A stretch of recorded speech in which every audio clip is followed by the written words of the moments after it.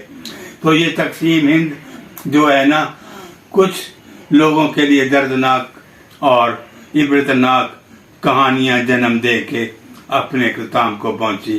تو میں اس کہانی کے ساتھ، اس سچے واقعے کے ساتھ آپ لوگوں سے اجازت چاہوں گا، اور آئندہ پھر کسی ویڈیو میں آپ کو سچی داستان پیش کروں گا.